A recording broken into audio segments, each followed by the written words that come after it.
Bienvenue sur Fil Horizon. Aujourd'hui, nous terminons l'année ensemble et en beauté, j'espère, par un podcast qui va un peu rétablir d'équilibre par rapport au dernier podcast que j'avais enregistré, aux 2 derniers podcasts. J'avais envie de terminer l'année avec vous dans l'amour le plus grand, l'amour le plus absolu et le plus simple aussi, mais les choses ne sont jamais aussi simples que cela. Et certainement parlant de personnalités complexes comme les personnes évitantes. Et donc ici, je vais vous transmettre les quelques infos qui manquaient avant ma dernière transmission pour que les choses vous soient plus fluides, plus accessibles. Alors, je vais me baser sur un document qui est un document de travail que je partage lors de mes ateliers.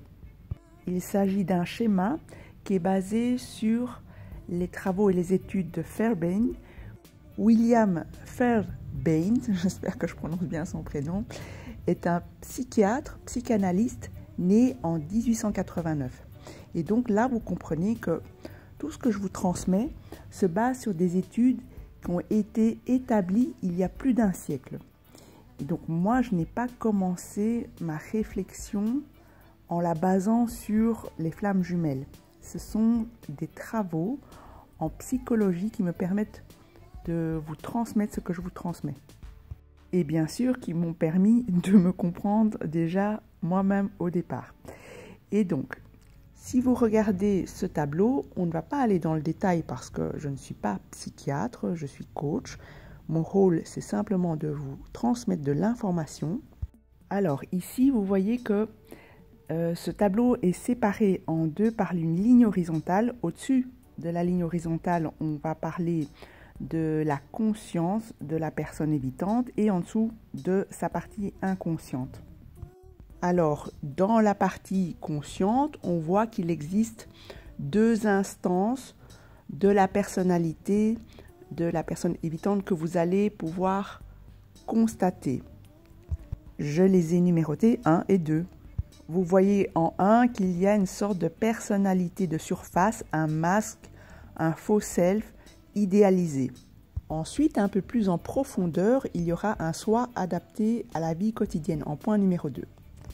C'est-à-dire que lorsque la personne agit consciemment dans le relationnel avec vous, ce sont ces 2 instances-là que vous allez observer et avec lesquelles vous allez interagir.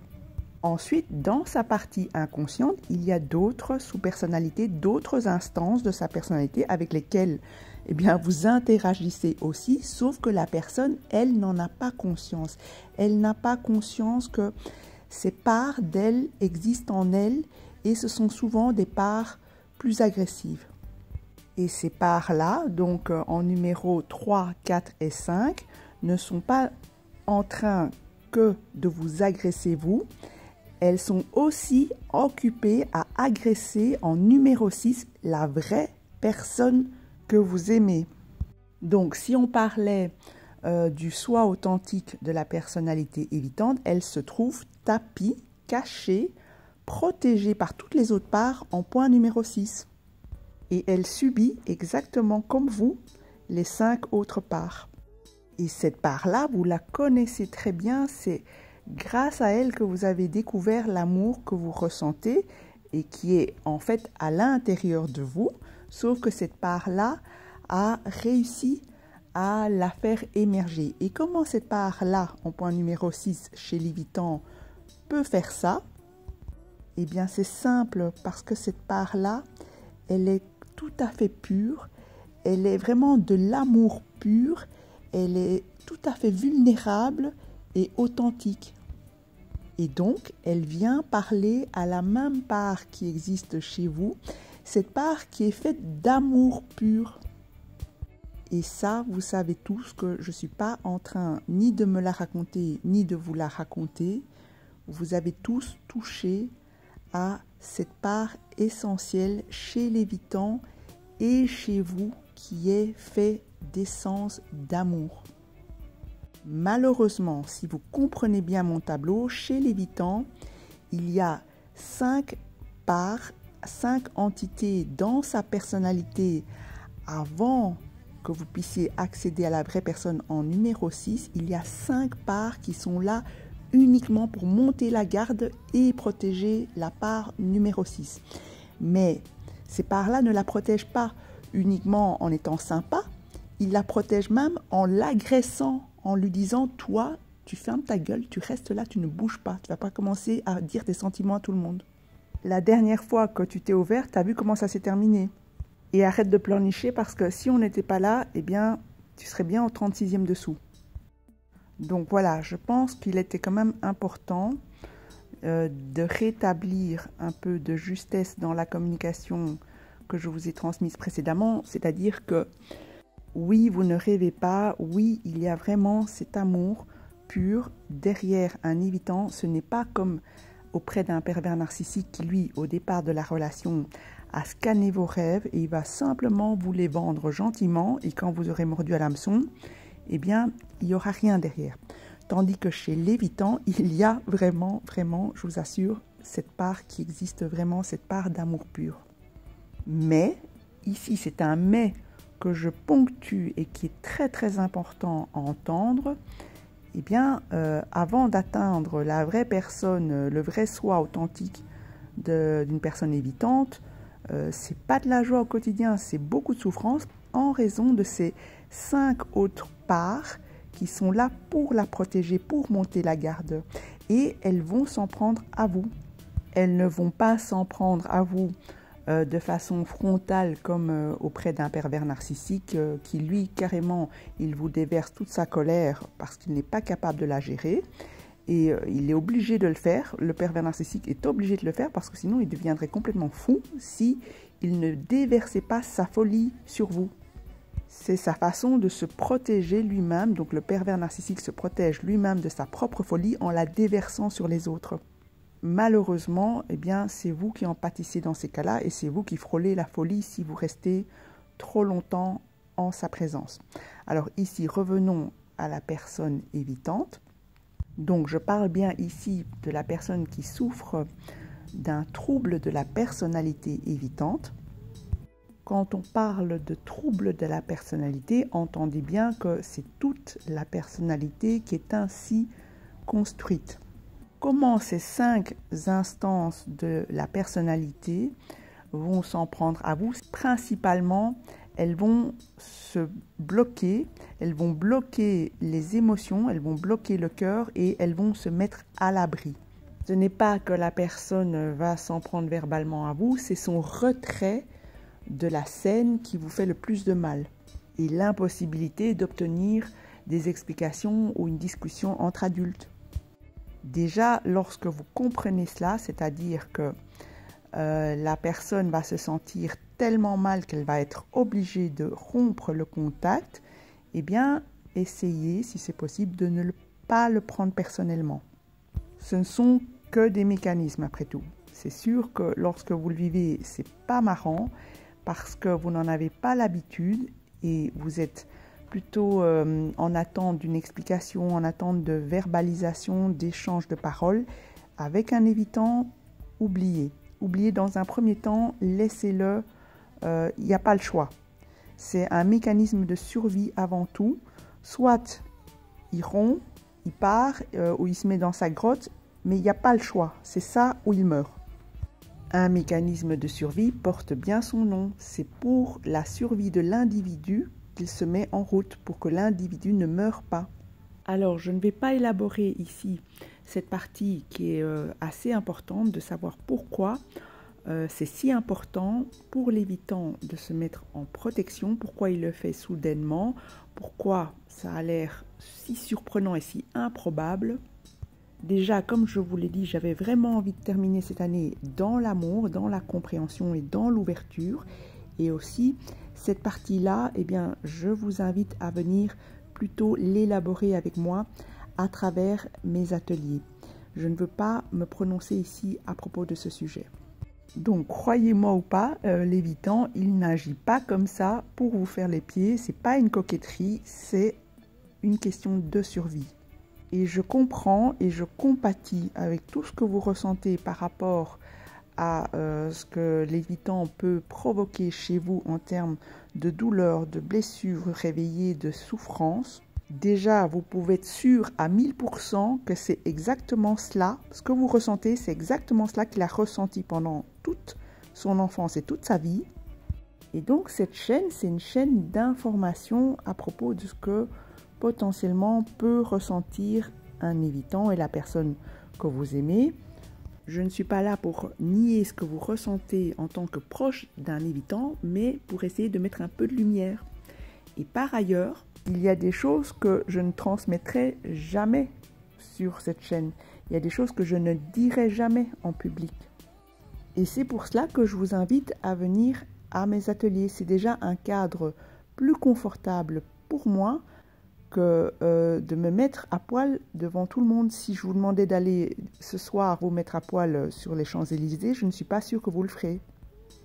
Et donc, eh bien, je ne peux que répéter tout ce que je vous ai dit dernièrement par rapport à cette vraie personne tapie derrière tous ces mécanismes de défense. Elle existe vraiment.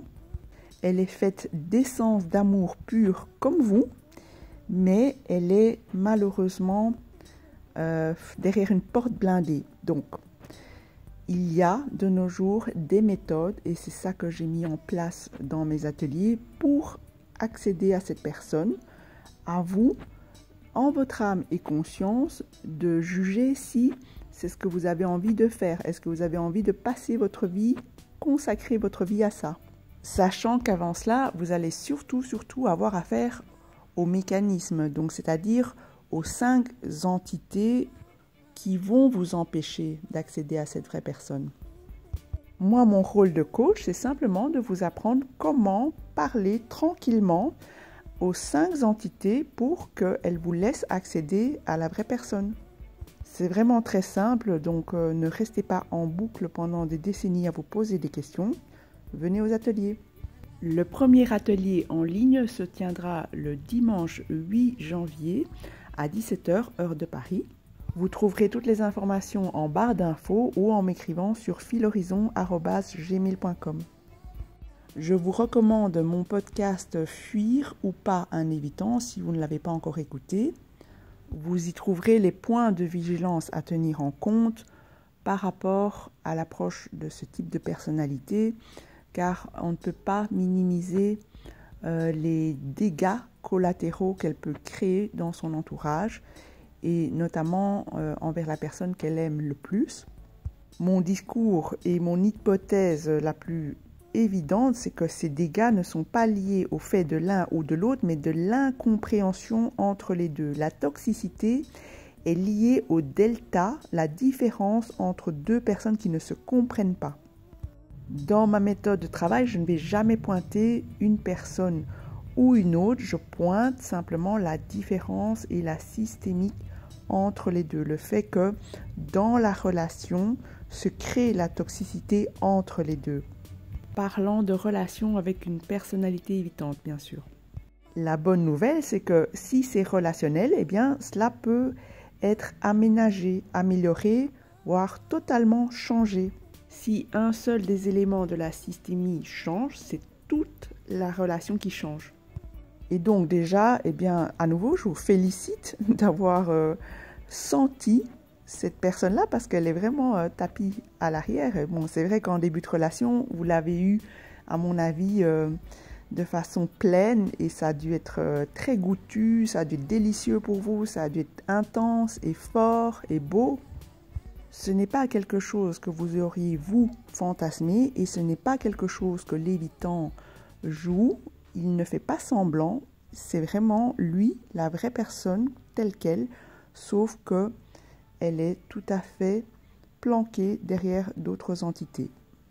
Et je comprends que c'est peut-être au nom de cela que vous êtes encore en boucle dans cette relation, mais ici, entre adultes, je dirais que le plus important, c'est que vous puissiez toucher à cette instance-là à l'intérieur de vous, à cet amour-là à l'intérieur de vous. C'est-à-dire que lorsque vous l'avez touché avec l'évitant, eh bien cela a réveillé la même part en vous qui existe. Cet amour-là, il est plein en vous. Et donc, merci d'avoir perçu l'amour. Merci d'avoir saisi ce qu'était cet amour. Merci de me suivre, merci de me comprendre. J'espère qu'un jour nous finirons tous par nous comprendre et nous accepter et nous aimer tels quels.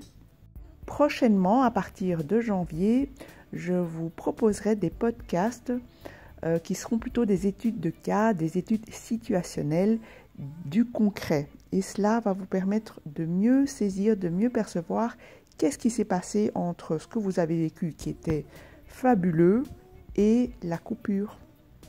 Mais pour aller plus loin dans cette compréhension, venez aux ateliers, vous verrez, c'est important de pouvoir s'y déposer déjà avec son expérience, comprendre l'expérience de l'autre et avoir la possibilité d'interagir pour être sûr qu'on a bien saisi de quoi il s'agissait. C'est-à-dire que écouter les podcasts, c'est juste de la théorie.